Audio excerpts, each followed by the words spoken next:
Para mais um vídeo agora, vamos falar um pouquinho das impressões da Copa do Mundo, o que a Copa do Mundo nos deixou nesse pós-Copa do Mundo, nesse luto que a gente está tendo, né, com o término da Copa do Mundo. É realmente sempre muito triste esses dias pós-Copa do Mundo, porque meu pai estava aqui perguntando, vai ter jogo hoje? Cara, não vai ter, é triste, é complicado.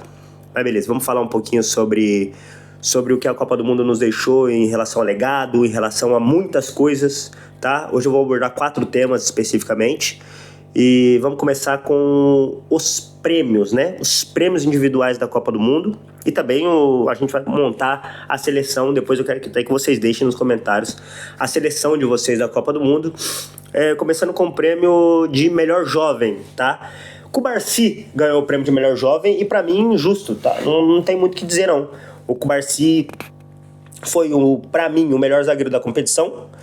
E sendo o melhor zagueiro da competição, do time campeão, não teve um jovem jogador ofensivo que se destacou, tá? Todos os ofensivos que se destacaram não são tão jovens assim, né? Então, pra mim, tá justo. Cubarsí como o melhor jogador jovem da competição.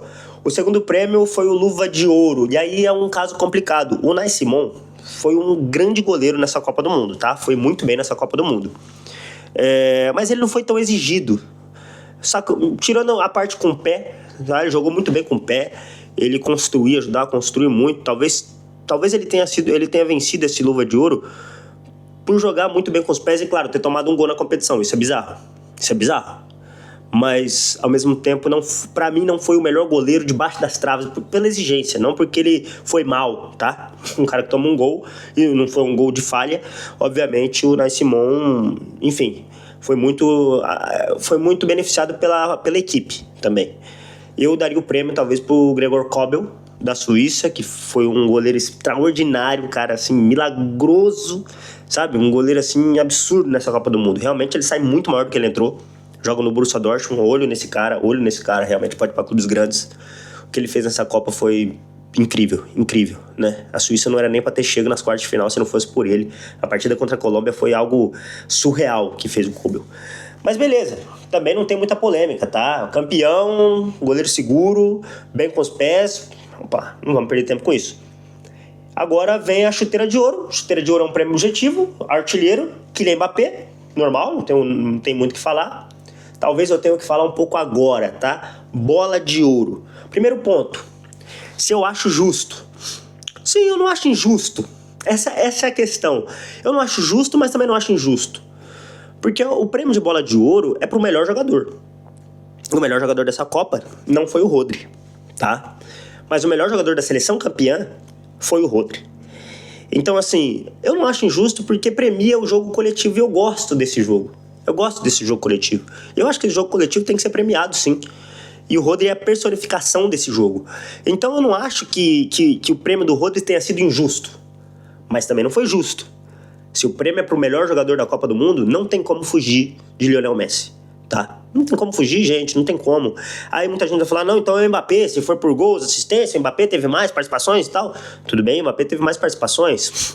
Mas o Mbappé é um problema que eu sempre falei e sempre vou falar e sempre vou ser criticado por falar. O Mbappé ainda não tá pronto para ganhar uma grande competição. Ah, mas ele já ganhou. Outro contexto. O Mbappé, quando ganhou a Copa do Mundo de 2018, não era o protagonista, tá? O time jogava de outra maneira, tinha guerreiros ali, tá? Tinha muitos guerreiros nesse time da França, Matuidi, Kanté, o próprio Griezmann. Então, muitos guerreiros que seguravam a bronca pro Mbappé, pro indisciplinado Mbappé, né? Ainda jovem. Mas o Mbappé atual, assim, tá sempre cercado de grandes estrelas, tanto na França como no Real Madrid. E você, até quando tava no PSG, cara, ele não conseguia ser um jogador que coletivamente entrega, tá? Então, eu acho um grande problema. O Real Madrid do Kylian Mbappé, depois que o Kylian Mbappé chegou no Real Madrid, obviamente, o Real Madrid piorou ofensivamente e defensivamente. Então o Real Madrid piorou como um todo, sistemicamente, né, com a chegada do Mbappé. O Mbappé foi uma contratação que piorou a equipe campeã da Champions League do 23-24. Mas ofensivamente melhorou, porque o Mbappé faz muitíssimos gols. O Mbappé é uma máquina de fazer, concordo, é uma máquina de fazer gols. Mas ele tira gols da equipe e entrega pra ele, tá? Isso estatisticamente, não tô dizendo que ele... Enfim, vocês entendem o que eu tô dizendo. O Real Madrid piorou seus números ofensivos, tá? É só olhar os números da Liga, piorou. Como foco... Eu posso fazer um vídeo só sobre isso, mas como foco não é esse, eu não vou me aprofundar em números aqui. Logo, para mim, isso continuou na Copa do Mundo. Ele acumula muitos números, tá? Como no Real Madrid, agora como na França. Mas o time, o funcionamento sistêmico do time é muito complicado, fica muito precário com ele. Então eu não consigo dar esse prêmio de... E ele foi o quarto colocado também, né? Eu não consigo dar esse prêmio pro Mbappé. Eu não consigo ver o Mbappé como o melhor jogador da Copa do Mundo, apesar de ter sido artilheiro, de ter sido um dos maiores assistentes. O Messi estava ali, muito próximo, e foi um cara que sistemicamente para a equipe da Argentina foi muito mais importante que o Mbappé para a França. Muito mais importante. Criou mais chances, tá? O Mbappé perdeu 8 grandes chances. O Messi cria muito mais chances. Foi o jogador que mais criou chances na Copa do Mundo. Então, assim, não dá pra fechar os olhos pra isso, tá? Não dá pra fechar os olhos pra isso. A seleção da Copa. Vou montar minha seleção. Vocês montem de vocês depois, tá? Kobel no gol, suíço. Como eu já disse, pra mim deveria ser o Luva de Ouro, mas não tem nada de polêmica aí, tá? Pra mim os prêmios foram tranquilos, não teve uma coisa absurda e tal. O Rodri mas enfim, já expliquei. Kobel no gol, a linha defensiva toda da Espanha, não tem como fugir disso. Pedro Porro, Cubarsí, Laporte e Cucurella. O volante, Rodri, obviamente. E aí eu vou de Bellingham e Olise, tá? O Olise pra mim foi um dos que mais se sacrificaram nesse quarteto ofensivo da França. E gostei muito da Copa do Mundo do Olise, apesar dele ter sumido um pouco, assim como toda a França contra a Espanha. Mas é normal, assim como toda a Argentina contra a Espanha. Não tem muito o que dizer. Olise. E o trio de ataque, o natural, né? Não dá pra fugir desse. Messi, Mbappé e Haaland, tá? Esse é o meus 11 da Copa do Mundo. Beleza, vamos encerrar esse tema e vamos pro próximo tema. Vamos falar um pouco de Cristiano Ronaldo. A grande questão do Cristiano Ronaldo que eu quero falar é o tamanho dele pós-Copa. Eu vi muita gente dizendo que o Cristiano Ronaldo saiu menor nessa Copa do Mundo. E, cara, não. Pra mim o Cristiano Ronaldo não saiu menor. O Cristiano Ronaldo sai do mesmo tamanho que ele entrou. Também não saiu maior, né? Mas eu vejo muita gente subestimando o Cristiano Ronaldo. Assim, claro, quando a gente tenta forçar uma comparação com o Messi, nesse momento da carreira eu falo, porque essa comparação sempre existiu e tá certo ter existido, porque realmente eles foram rivais e realmente eles dividiram os holofotes por muito tempo. Mas hoje eu acho que é um pouco mais forçado. E sim, pelo run final, a corrida final do Messi com a seleção argentina, deu uma distanciada. Mas não é esse o ponto que eu quero falar. Eu não quero comparar Cristiano Ronaldo com o Messi. Eu quero colocar onde o Cristiano Ronaldo tá na história do futebol pós-Copa do Mundo. O Cristiano Ronaldo, cara, é o maior artilheiro da história do futebol em gols oficiais. Isso é muita coisa. O Cristiano Ronaldo é o Mr. Champions, 5 vezes campeão de Champions League. O Cristiano Ronaldo deu o primeiro título de uma seleção, tá? Ajudou, não foi ele que deu. Ele foi o grande nome, mas não teve um destaque individual, assim como eu posso dizer, tão impactante, tá? Como, por exemplo, o Mbappé na França, como o Messi na Argentina teve na Copa de 2022. Mas ele foi muito importante naquele coletivo Portugal, tá? De 2016, e foi o grande nome pra mim. E ele foi o cara, o motor que fez essa engrenagem girar para dar esse título para Portugal. Então o Cristiano Ronaldo tem uma importância pro futebol absurdamente gigantesca, tá? Eu vejo a galera tirando ele pra nada pelas Copas do Mundo que ele fez. Eu acho que isso pesa contra. E não é nem por Portugal não ser campeão da Copa do Mundo, não. Eu falo de desempenho individual do Cristiano Ronaldo. O grande feito do Cristiano Ronaldo foi um hat-trick contra a Espanha na fase de grupos. Então, assim, é um hat-trick memorável, mas ao mesmo tempo é um hat-trick esquecível, tá? Ao mesmo tempo que é memorável, é esquecível, porque foi em fase de grupos. E ele é cobrado justamente porque o tamanho dele faz isso, de ser mais decisivo em mata-matas. Isso pesou na carreira do Cristiano Ronaldo de maneira muito negativa. Apesar disso, eu costumo dizer que o Cristiano Ronaldo, pra mim, está entre os 3 maiores da história. Muita gente vai surtar. Pô, o cara nunca ganhou a Copa do Mundo. Em Copa do Mundo ele não fez nada. Em mata-mata, tá, tudo bem. Realmente, Copa do Mundo ele ficou devendo. Ele acabou a carreira devendo em Copas do Mundo. Esse é um fato. Mas não tira também o fato. Esse fato, ele não encoberta os outros fatos, tá? O fato dele ser o maior artilheiro em gols oficiais da história do futebol, dele ganhar 5 Champions League sendo protagonista nas 5, ser um dos jogadores mais decisivos da história e ser um dos atacantes, no momento de finalização, mais completos da história do futebol. Então não é só números, tá? Além de ser o maior assistente da história da Champions também, Cristiano Ronaldo não é só números. Cristiano Ronaldo também é futebol jogado, é campo, bola, é ver o jogo. Você vê o Cristiano Ronaldo fazer coisas impressionantes, tá? O Cristiano Ronaldo é um nome... Eu não quero soar ruim em falando isso, tá? Eu não quero roubar frase de alguém, mas o Cristiano Ronaldo conseguiu rivalizar com um talento mais do que geracional, histórico, que foi Lionel Messi, sem ter o mesmo talento. E cara, assim, a obstinação, cara, a obsessão desse cara é absurda, é absurda. Cristiano Ronaldo merece todo o respeito do mundo, o que ele fez no futebol de clubes. Venceu na Inglaterra, venceu na Itália, venceu na Espanha. Cara, top 3 da história do futebol mundial pra mim, tá? Top 3 da história do futebol mundial pra mim. Ele não sai menor, com certeza não sai menor, não sai maior. Ele entrou nessa Copa pra sair maior. Não conseguiu, tá tudo bem, segue a vida. Vai chegar no milésimo e, cara, vai continuar sendo gigantesco, vai continuar sendo Cristiano Ronaldo, tá? Respeitem Cristiano Ronaldo, respeitem o gajo. Não tem jeito, cara, não tem jeito. Respeito máximo a Cristiano Ronaldo. Outro tema agora, Bola de Ouro 2026. Esse tema é muito interessante, cara, porque eu nunca vi uma bola de ouro desde que eu nasci tão apertada. E que, assim, se eu perguntar pra você, pra outra pessoa, eu tenho quase certeza que todo mundo vai falar um diferente. Não tem unanimidade. Logo, pra mim não vai ter erro, cara. Assim, não vai ter injustiça. Vai ter uma, e eu vou dizer qual é. Se esse cara ganhar, pra mim é injusto, tá? Tirando esse cara, assim, vamos lá, vamos começar, né? Pra mim, tem 8 nomes. Na verdade, 2 nomes pra mim seriam injustos, tá? Tem 8 nomes brigando, ou que talvez estariam na briga. Eu vou explicar melhor. Vamos lá. Lamine Yamal, Mbappé, Kane, Kvaratskhelia, Olise, Vitinha, Messi e Pedri. O Pedri, muita gente Pedri, calma, mas eu vou explicar por quê, tá? A galera não pode esquecer que teve uma temporada antes da Copa do Mundo. Isso pesa. Apesar de que pra quem vota não pesa muito. Mas pesa. Isso tem seu peso, tá? E quando você olha, por exemplo, Lamine Yamal e fala, não jogou nada na Copa do Mundo, tá, foi campeão, mas não jogou nada. Realmente, concordo, foi campeão, mas não jogou o que se esperava, jogou muito, muito abaixo. Tá?